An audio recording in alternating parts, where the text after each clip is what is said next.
So about 17 years ago, it'll be 18 years next April. April 17th to be exact. That's Dudley's adoption date. And for those of you who don't know, he is a goofy African gray on my channel who's been generating a lot of my views. But there's a story behind him. He was my grandmother's baby hand-fed African gray who lived with her till he was 9 when she passed, and he was willed to me. He was actually willed to my mom, but mom let me have him because she knew I needed him more than her, and she knew how much I loved him. And when we moved to this house, we didn't want him in the same room as the TV because both my parents are hard of hearing, and he'd be making it hard to hear because he talks when TV's on, as a gray would do. And he's been a real godsend, especially since Nani passed about almost 3 months ago. He's been good for me to have, despite his being an ass from time to time and all. He's been worth it. And I don't think my grandmother ever predicted, well, when she passed in 2008, who would ever think my bird would be on the internet as a subject for content creation. I love him enough to share his story with the world because he's my buddy. He is my world to me. And when Nani died, a lot of who I was left because Nani was a big part of who I was, just as Dudley is. And it felt like when Nani died, a lot of me went with her. Because when people would think of me, they didn't really necessarily think of my tech passion, like with phones and gaming, or all my creative outlets. They thought the first thing they would think to mind would be my Amazon Nani that I had for 23 years. And a lot of times when I would repost stuff on social media saying, what is the first thing that you think of me when you come to mind? Most people would say it was Nani. It wasn't my phones. It wasn't my art. It wasn't my crocheting. It wasn't my photography. It was Nani. Nani was the first thing people knew of me because of how many years I couldn't shut up about how much I loved her and how much she was my buddy. But now you can't replace her, but now that's what Dudley's pretty much become. And it's just, I was always known as the Amazon girl. And I even had a kid call me an Amazon as a joke, who was a complete ass in high school because he had behavior issues, so it was all good. But Dudley has had to, he's being trained as emotional support. He's my little buddy. But I was actually planning on including Nani in content creation, but I didn't start in time before she died. And I thought we had longer with her. But we had 6 extra years. We didn't think we'd have, though. But I waited too long to start doing with Nani, because Nani would have brought a lot of joy, too. But she didn't live long enough for me to get the courage to start. Because I thought about it for quite a few years. And I'm thinking, you know what? Now's a good time. Life's just too damn short. So that's why Dudley, you only see Dudley. I mean, if I find videos of Nani and I can upload them, I'll upload them because then the world could see what she did. And I could always make photo slideshows of her too. I just haven't been ready to. But, Dudley has been in the family for a very long time. He was born in February of 1999. And he and I are 10 years apart, but I don't care. He's my buddy. And he's a goofy one, too. But life is never dull when you have an African gray. There's never a dull moment with them. They always keep life interesting. And he's what's kept me going. Because he needs me as much as I need him with all this that we're dealing with. So, having to adjust after 23 years without Nani. She was 5 years old So, I've had him 17 years, as I said. So that was 17 years without her. After we were, that the two of them were together, and they shared this bedroom, this current bedroom, for almost 12 years before she had passed. And let me think. But they actually met originally because we used to take Nani on vacation. Because I grew up RVing. That's how we traveled mostly. And Nani would stay at my grandma's house, so she wouldn't be alone when we would go visit family or go on sightseeing or whatever. Oh, excuse me, that time of night. But Nani and Dudley actually met when Nani was less than a year old originally in 2003. And actually that was about a year after, almost a year after she was born. Because she was born in 2002. But they've known each other pretty much almost Nani's whole life, the two not knowing each other.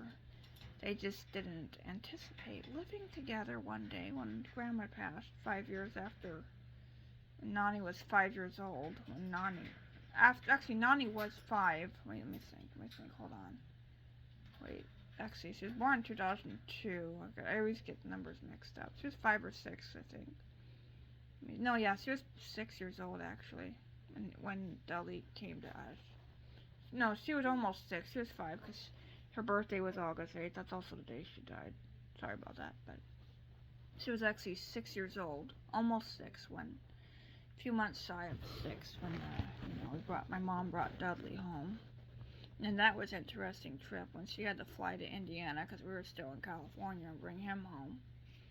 And going through airport security was real interesting, and the guy that checked her, I'm not saying this in a prejudiced way, but he was of African descent and called Dudley his brother when my mom told him what kind of bird he was, and they made sure she didn't put it through the x-ray machine, but they had to, she had to pull him out to prove it was a bird.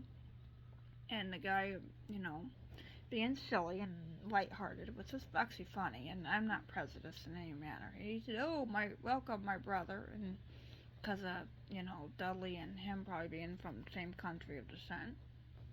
But it was actually pretty funny, and like I said, I'm not prejudiced in how I said that. It was actually what happened, and I actually thought it was cool.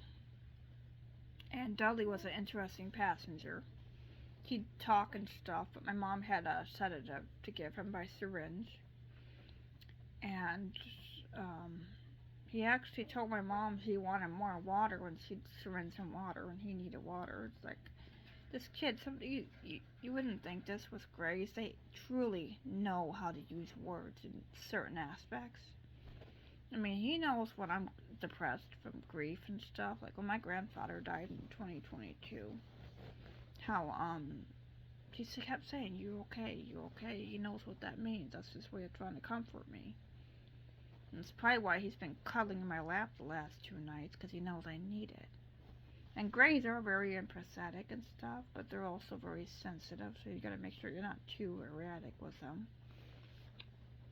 But sometimes he cuddles, but, Greys aren't typically snugglers like an Amazon, but he's very loving in his own way, and I love his sweetness. I don't like when he bites me, though, because he can really bite sometimes, and that's been more often with, grief, because he's adjusting too. It's a big adjustment for him. And he and I helped each other, through losing Grandma, so we're helping each other through losing Nani. So, Dudley's just I'm just really glad I was able to have him. I'm just glad I ended up with him too, because it would have been harder if I didn't have Nani. If I didn't have him when, Nani passed. And I normally would have only had one bird, but I had Nani before him, and I raised Nani for her whole life, all 23 years of her life before it was time for her to go to heaven. And she is actually in my room in a little box, because even though she died at home, I opted to have her cremated, because I don't do burial. It's too painful if I have to move, and with me living in a very large house and older parents, I don't know at what point. I don't know that this is going to be my permanent place for the rest of my life. And I don't know how many more times I'm going to have to move. So that's why I had her cremated. That's why I go with cremation, is so I don't have to leave them behind when I leave to move on to the next place to live. Because we don't know what that's going to be. Only God knows that. That's why I had her cremated, and I don't like the idea of burial. I'd rather them just, be cremated and I have a little shrine set up. I actually bought Christmas lights for her Christmas tree that she has next to it, which was my great aunt's tree. I haven't had a chance to string the lights on. I gotta test the lights and stuff like my old man taught me. So I picked up a couple packages. I'm gonna get some more battery powered lights for my other two Christmas trees, but I go with battery powered because then I could use them year round if I want. And then just have them make sure they're double or triple A's, and I could just change the batteries as needed and just set a timer in the evenings. And every year on October 23rd, which is 4 days after my actual birthday, October 23rd is a special day of mine. Because of me, it's a 2030, and it's the first day that I was alive since my existence. That has 23 in it. And so I do my own Diwali celebration because I'm Indian. I got Indian descent in my heritage because I'm Romanian, but I'm also Roma Gypsy that originates in India. So I don't celebrate Diwali as 4 days or the same time frame as it actually is. I do it every year on the 23rd of October. And also because I'm actually adopted, and my birth mother's favorite number is 23, and my birth father's favorite number is 10.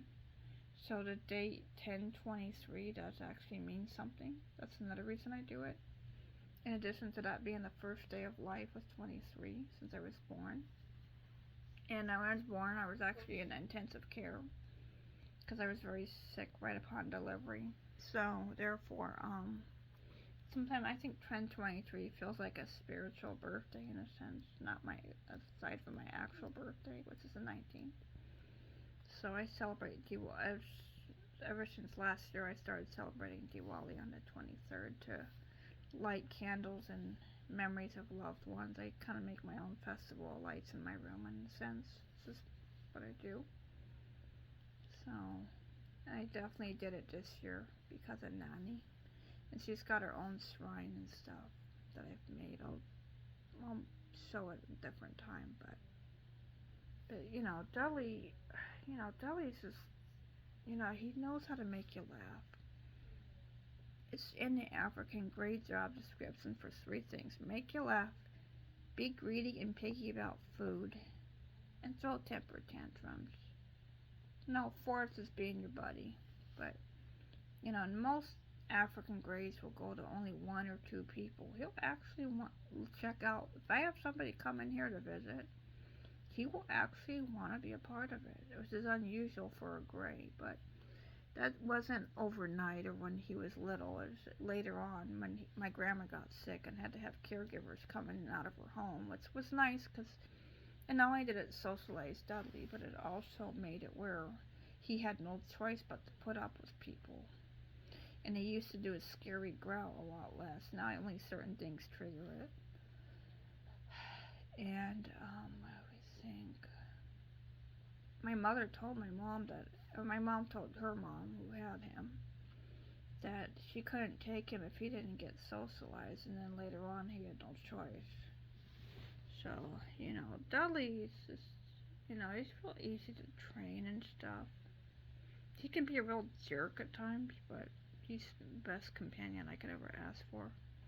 He listens better than most guys do, believe it or not. He really does. He really does. And it's funny when he curses because he sounds exactly like Grandma. Like he goes, "Oh, damn it, Dudley. Ah, shit." And what else did he? And damn Bert. I mean, and he does a COPD cough. Because my grandma was on oxygen and used to cough. And he could actually have a nasty coughing spell like she did, and you'd say, "Oh, great," like he did. It's just so funny the stuff he comes up with. And one thing I did not actually expect from him was in 2019 on Christmas Day. I was getting ready to go to my grandparents for our last family Christmas that we had before my grandfather died. Because the following year was the pandemic, and then 2021, they just got to where, you get to the age where you can't really do Christmas anymore. So I'm getting dressed to go, getting all dressed up and pretty, and I hear stupid fucking bird in my brother's voice, who was here the day before. Stupid fucking dog, sorry. He picks it up the next day, says it, and I tell my mom, and my mom laughed, but she said not to encourage him. But this kid's got cursing episodes like a kid. But he'll say fuck and shit and other stuff and fart repeatedly. Oh, he loves to fart. It's worse than a kid. He literally will fart when I'm on the phone 10 times in a row and laugh at himself. He thinks it's so effing funny. I mean, this is not an African gray. This bird, you wouldn't even, if you were on the phone with me, you wouldn't know that he's a bird if you heard him, because he talks like any other kid. Random stuff. He says the darndest things like a little kid. That's how I could describe living with the gray. And this is so funny just watching him. It's been so funny the last 17 years. Watching him grow up and just the way he views the world. It's like having a kid's perspective in the African gray's way of life. And he's over here grunting as I'm talking, and it's just funny listening to him. It's just, I'll literally just lay in bed or sit next to him and just watch him in his cage. And sometimes if I leave the room, that's when he talks more, because he's got to entertain himself somehow. And I'll sometimes stick my Note 20 right on the windowsill by his cage and hit screen record, or turn on the video camera, point it at him, and he'll start talking and thinking not knowing I'm not recording him, and then put it online on here. And it's just funny, the stuff he does. It's like, you don't expect it from a gray. I mean, my grandmother's not a big fan of parrots, but she hears all these Dudley-isms, and it just cracks her up. She's 92 years old, and she normally doesn't like to hear about farts and parrots, but she hears about this guy, and she really pisses herself laughing. I mean, there are times where she has to get off the phone after hearing him because I make her laugh too hard. It's that funny. And I mean, I've made so many people laugh with this bird. It's like, I call him Dudley-isms because of how goofy he is. And I call him Dudesy or Dudes because I'm a huge fan of the Stooges, and I swear to God, he's like a cross between a Stooge and Dudley. You know who he is. And my mom actually named him after a dog we had that she loved that died prematurely. It was an English Cocker Spaniel that my dad found at his job. And she named him after Dudley, what's his name on? Yeah, Cuddly Dudley, sorry. Cuddly Dudley was the dog's name on this Ray Reiner show. And then the English Cocker Spaniel looked exactly like the characters, so she named it. And then for whatever reason, when my grandma had mom named this bird, she named him Dudley, and it's a cute name. It fits him well, actually. It's actually adorable to a lot of people that his name is Dudley. It's an unusual name for a parrot, probably, but it fits him. And even if he ended up laying eggs, he'd still be Dudley, because that was my mom giving him that name out of love. And he certainly is a Dudley. Yeah, Dudley's just, he's been like the best thing that ever happened. And it was a good thing I have him because of, it's just, he's going to probably live a lot longer than Nani did. I'm hoping he does. But I've got to get him to eat a little better than he does. But I steamed veggies with dinner today, so he got some corn and peas for dinner, so he was happy about that. But getting him, when I first brought him home, he actually would not eat vegetables without blue cheese dressing. And we had to wean him off of that because they're lactose intolerant, so it gets sour in their crop, so you don't want to give them that stuff. And then the other problem with him, he was eating peanuts, which they say not to give a parrot peanuts because of the mold and the shells can cause aspergillosis, which is another type of fungal infection that kills birds. And I don't know if Nani ever had that, but the symptoms are similar to candidiasis, which is what killed her. And she actually ended up dying of a secondary sepsis, I think. I'm not a vet, but I know I have enough medical knowledge from my mom being a nurse, my mom being a retired nurse, and all the medical stuff I like to watch, and the stuff I like to read. I actually personally think she went into sepsis from the candida. It turned into a secondary septic infection because the meds no longer became effective, and I couldn't no longer treat it no matter how hard I tried. I actually think she turned septic, and that's what caused her downhill in a matter of hours. And they hide it so well as an instinct to survive, and then it ended up, it's a matter of 3 hours she passed. And I was by her side when she did. And it was very traumatic. It was horrid. But, it's just, I know I find comfort knowing she's in a better place, but I don't know when I'm going to ever recover from this. It was very terrible. Some days I'm okay with it, other days it just hits me, and that's unfortunately part of, losing a loved one like that. So, but anyways, I gotta get my doggy for tonight, and I'll check back soon.